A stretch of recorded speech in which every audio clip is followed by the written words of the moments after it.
Bill Moseley, and you are listening to, reading, whatever you're doing with So Fucking Cool magazine, and it's so fucking cool.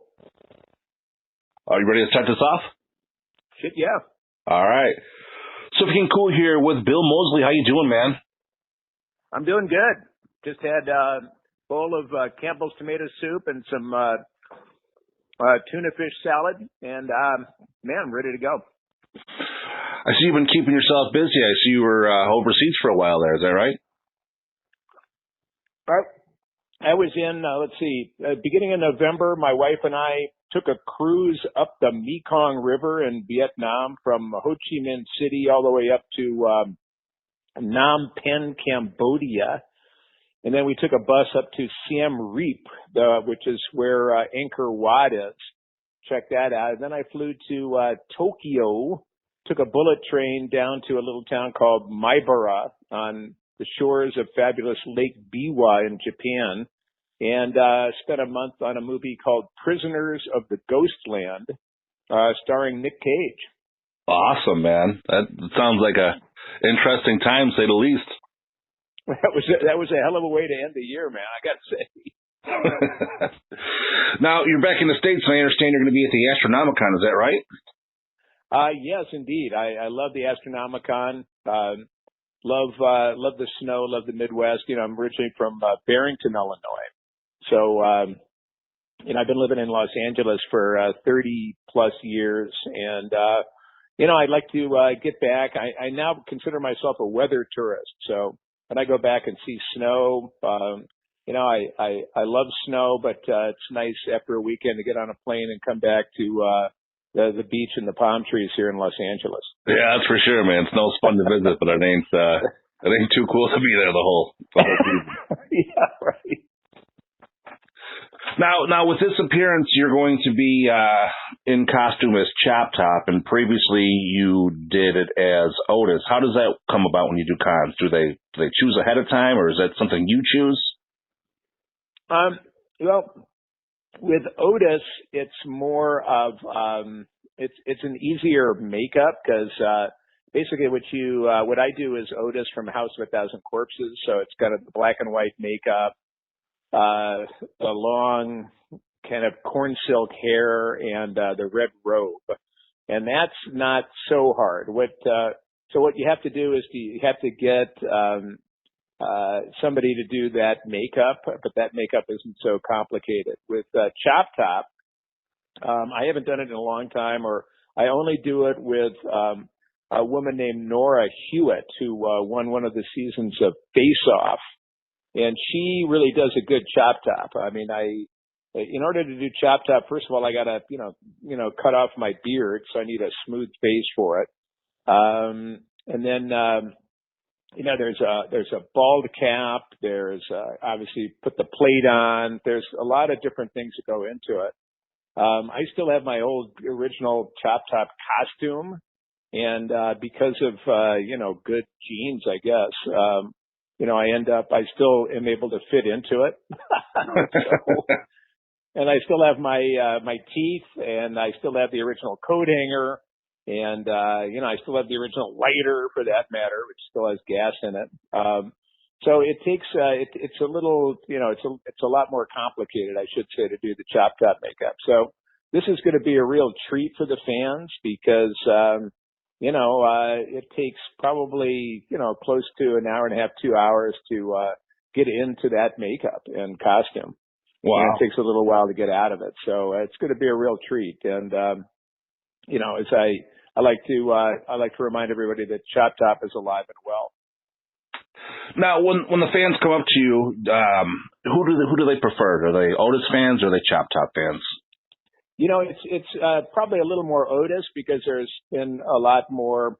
There's been 3 varieties of Otis, from House of a Thousand Corpses, and then The Devil's Rejects, and now 3 from Hell.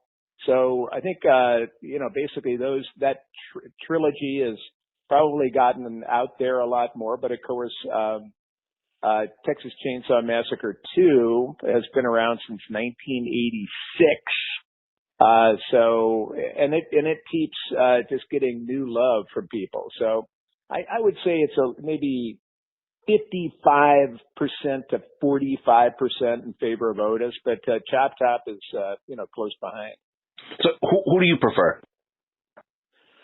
Well, that's kind of tough. It's like asking which of your children you like more. You may have a favorite, but don't let the other one know. I hear you. But I always, I got to say that I always identified more with ChopTop. And that really was because I remember when I got hired as Otis, I really thought that Rob Zombie wanted his own version of ChopTop. But then he led me, gently but firmly away from, the sketchy ChopTop, like, hey, lick my plate, you dog dick, to, kind of a badass, balls out, tough guy, an Otis. Otis is a, mean motherfucker. And, I just didn't know I had it in me. I'm glad that Rob saw that. And again, slowly but surely, got me to Otis. And, so I'd have to say, I relate a little more to ChopTop. I'd like to be more like Otis. Wouldn't that be cool to be a badass, sexy badass that's, going to do machete fights with Matthew Willig and, do all kinds of crazy shootouts and everything else. I mean, that's not exactly, who I am. Right. Well, it's so funny. I mean, you got the idea of Otis in your head when you come to up and talk to you. It's complete contrast. Well, I mean, that's why acting is an art. Yeah, right, for sure. Now you mentioned it's so funny. I've heard that so many times. Like, I'll be sitting at my table at any given convention. I got my banner behind me. I got my 8x10 spread out in front of me, and people will come up and they'll look at me, and then they'll look at the banner, and then they'll look at the pictures. They'll look at me again, and they'll say, when will he be here? It's like, sorry, man, it's me. Thinking you're the handler, huh? Yeah, they really think I'm like I'm the assistant or something. Now you mentioned that ChopTop is still alive. Is there any chance of you ever portraying him again?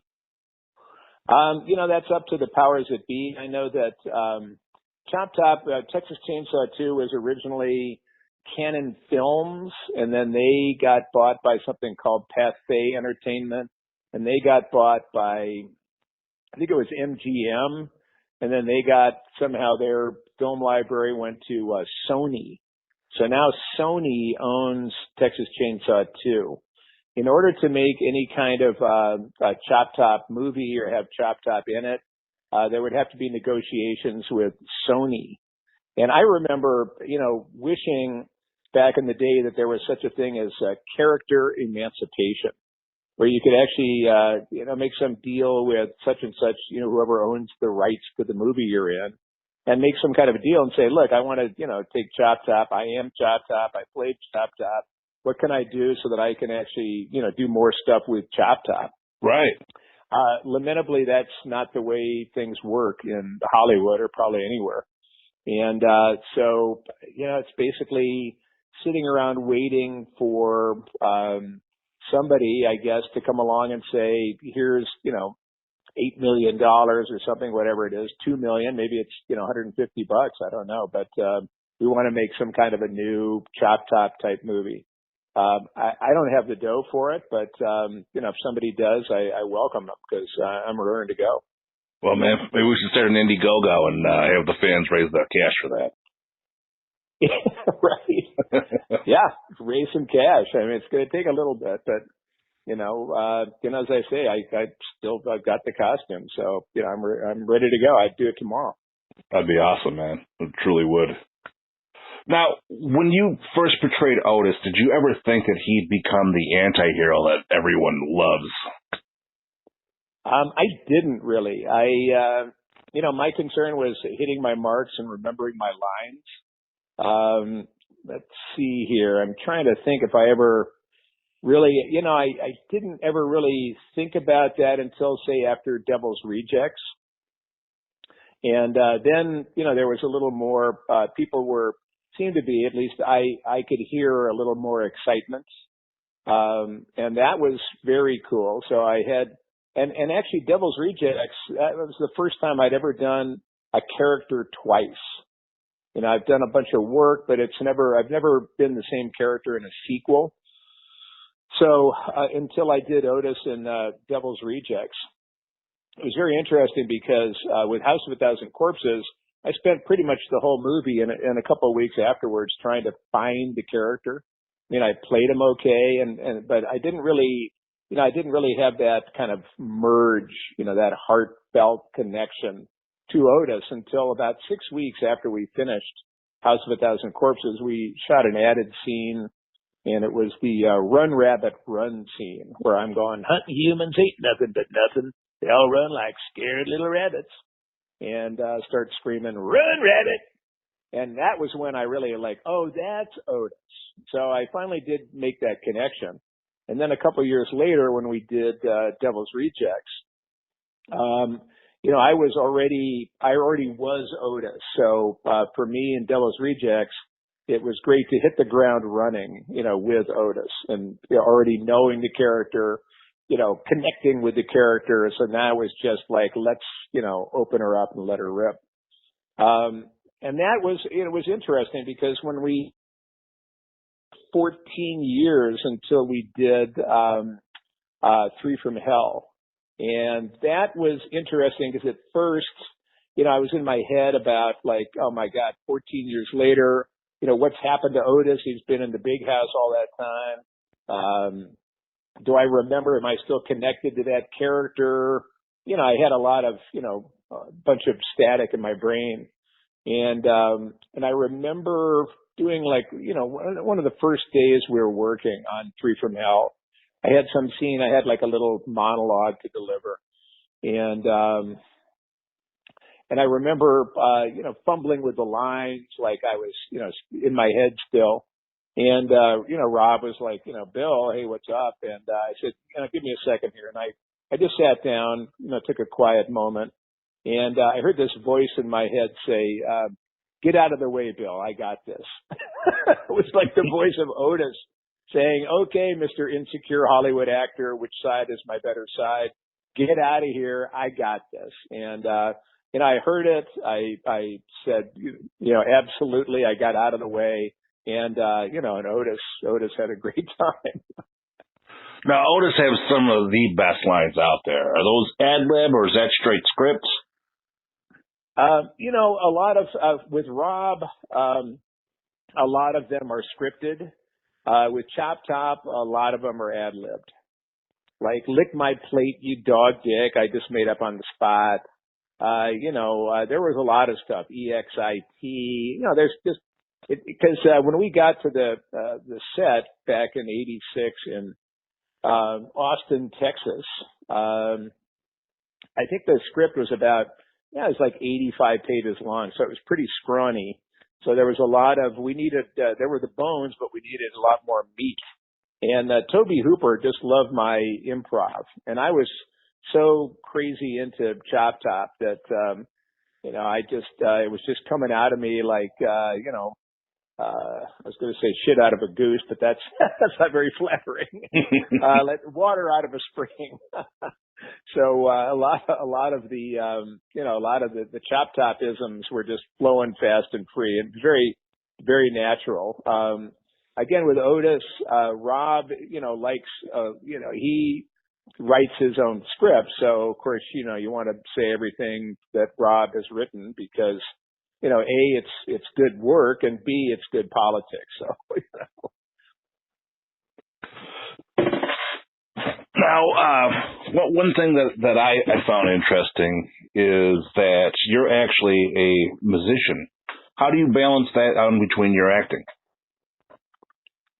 Well, what I used to do back in the days of cassettes, which I really miss, I used to, when I'd get a script, I'd read it and I'd get into the character. One of the things I do is make a mixtape, and just of things that kind of informed the character or the character would like, or what really kind of made me feel, identify with the character. So I'd make these mixtapes, and I'd sit in my trailer when I wasn't working. or the Honey Wagon or wherever the heck I was. And, if I was kind of getting out of it or something, I would just play the mixtapes and, listen, to cool stuff. And it would kind of, focus me back into the energy of the character. And then of course, I remember meeting, Buckethead, the world's greatest guitar player back in, I think it was 1990 or something. And, he was a California guy and I was doing a play, here in Los Angeles. It was called Timothy and Charlie, about a meeting, a historical meeting. I mean, the play was very fictional, but it was a historical meeting of, Timothy Leary and Charles Manson in prison one night. And, it's a very weird and cool play. And I was playing Timothy Leary, in fact. And I met, and the guy who was playing, Charles Manson was a friend of Buckethead's, and Buckethead showed up and saw the play and came backstage and told me he was a big ChopTop fan. And that kind of, planted the seeds for, Cornbugs, that my first band that I had with Buckethead for a bunch of years. And, that was a lot of fun because I had always played music in my family. My mom was a piano player, my two brothers, piano players. So there was always music in the house. So I have always been musical. And so, doing Cornbugs was, certainly a lot of fun. And then I went on to, work with a guy named Ronnie Sharon, whose twin brother Gil is, Marilyn Manson's drummer. And we put out a CD called Spider Mountain, No Way Down. And then, through being a ChopTop fan and an all-around horror fan, I ended up meeting, Phil Anselmo from, Pantera, Housecore Records, et cetera. And we got to talking and ultimately, got together and did an EP called Bill and Phil Songs of Darkness and Despair. Yeah, man. So I've always written poetry and lyrics are pretty, I've always kind of, been a writer, in that vein. And, ever since I worked with Buckethead, I've taken a singing lesson every Wednesday here in Los Angeles. And I've been doing that for, like 25 years. And so, even yesterday I was there singing Eagles and Beatles and, I want to know what love is. So, I keep doing that at the piano just to keep the pipes in good shape, which actually is good for acting too, because there's a lot of, there's so many, so much, vocal, need in acting. You got to be able to say the words. You got to be able to, you got to know how to scream if you have to scream. And, so it's been very close, the music and the acting. Did you jam with, Rob Zombie at any time? I never did. I never jammed with Rob. Well, I figured, that'd be, one of the things to do for sure, man. You'd think so, but I think Rob is very compartmentalized. I think he's got the music is in one place and the movies is in another place. So, so far the twain have not met. Now, you were saying how it was 14 years between the first film and the most recent film. How long are we gonna have to wait for the next? That's a Rob Zombie question. It seemed like, if you look at the end of, not to give any spoilers here, but if you look at the end of, Three from Hell, it seems to be, that certainly could be a possibility. That's what led right into something for me. I was so excited. It was. Yeah. And not to be coy, I have no inside information. So, but of course, as a working actor, that's what I do for a living. So, I'm more than happy to, have a fourth one. Now, what are the chances you and the Cornbugs going on a tour, getting back together with Buckethead? I haven't talked to Buckethead in about, at least 10 years. But there's always that chance. Buckethead is a very, mercurial character. And, you don't call Buckethead, he calls you. And, sometimes he just doesn't call for a long, long time. So, if he were ever to call, I'd be more than happy to, get together and crank one out. Now, is there any other people that you jam with now that you might do another album or anything like that? I've been in touch with, a couple of people. I was thinking actually of, I'm kind of in the process of doing a long distance musical relationship with a band called War Beast, and their lead singer Bruce Corbett, a great punk pioneer and metal guy, passed away last year, and two of the surviving members of War Beast have talked to me about doing something, and we've already created one song. We have a band called Mr. Machine, and based on that old Hasbro character. No, it was Ideal. Excuse me, that was the toy company. It was like a toy robot, and so we may kick the ball a little farther up the field with that band. And in the meantime, I have some new stuff that I would like to do with Ronnie and get back together with Spider Mountain. That'd be awesome, man. I'd really love to hear some more music out of you. I've heard a lot of the stuff you did. I love the stuff you did with Phil. Yeah, thanks. That was a lot of fun. I kept bugging Phil. I kept saying, hey man, we ought to get together. And I realize now that's kind of like asking Paul McCartney saying, hey, our garage band needs a bass player. Like, but finally, Phil's a horror fan, and we got along pretty good, friend wise, socially, et cetera. And finally, I guess I didn't bug him so much, but I finally just said, hey, anytime you want to do something together. And he wrote back, said, well, I've got, emailed back and said, I've got 4 days, next week. If you want to, come down to my house in Louisiana, I'd be happy to, think about it or get, see what we can do. And, shit, man, as soon as I saw that, I, cashed in some air miles and flew from LA to, New Orleans and rented a car and drove over Lake Pontchartrain and found Phil's place up in the woods. And, it was 4 days. I got there on one and showed him. I brought along some poems and some lyrics, and he took a look and he kind of figured out the music to them. And I was kind of thinking he was going to be the singer because he's the singer. Right. And he said, "Oh no, this is you, and I'm going to do the music, and maybe I'll do a little background vocal on one or two, but it's you, man." And so that's why he wanted it Bill and Phil. I kept being deferential and saying, "How about Phil and Bill?" And he said, "No, Bill and Phil."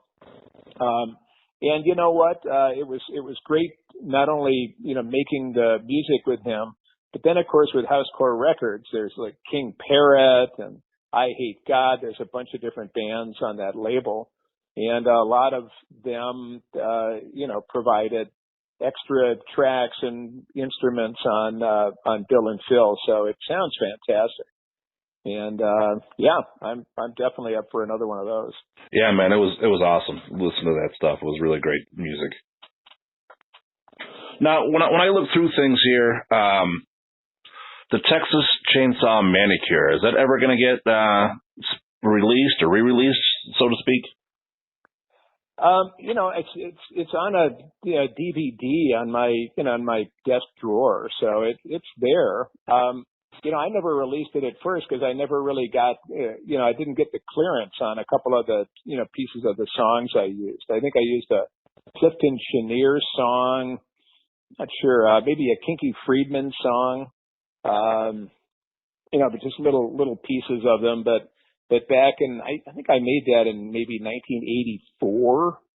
So back then, it just seemed it was daunting to get clearances, which I now realize is actually pretty simple and straightforward. But that was why I didn't release it back then. And, I got a DVD of it. I mean, it's still good. It's not like fish. It lasts longer on the shelf. Yeah, right. But yeah, someday. Yep. I mean, when you go to pull it up on YouTube, somebody did like I guess it's a knockoff, you'd say. Yeah, I mean, that could happen. A lot of people I saw a poster for the Texas Chainsaw Massacre years ago and just showed Leatherface with, like polished nails. I mean, people do all kinds of different things, and, there's not much you can do about it. But, yeah, I don't care. The more, the merrier. Now, people want to follow up with you. They want to see the cons that you're appearing at, future movies, see your music. Is there a website, or what do they do? What they can do is, I do have a website. It's called ChopTopsBBQ.com. So it's ChopTopsBBQ.com. But if you want to keep up with me, I think it's both Twitter and Facebook. It's at ChopTop Moseley. So ChopTopMoseley. And usually if it's Twitter or something like that, and I think that's also my Instagram handle. So, between those three things, usually if I'm going somewhere, I'll say something about it. Now, before I let you go, can you hit me off with your favorite Otis quote? Boy, next words out of your mouth better be some brilliant fucking Mark Twain shit. 'Cause it's definitely getting chiseled on your tombstone. Awesome, man. I appreciate it. Just don't ask me to write that on the fucking 8x10. I get writer's cramp. Yeah, for sure, man. I love that line though. Oh, it was the first time I seen it. It was just like, it was amazing.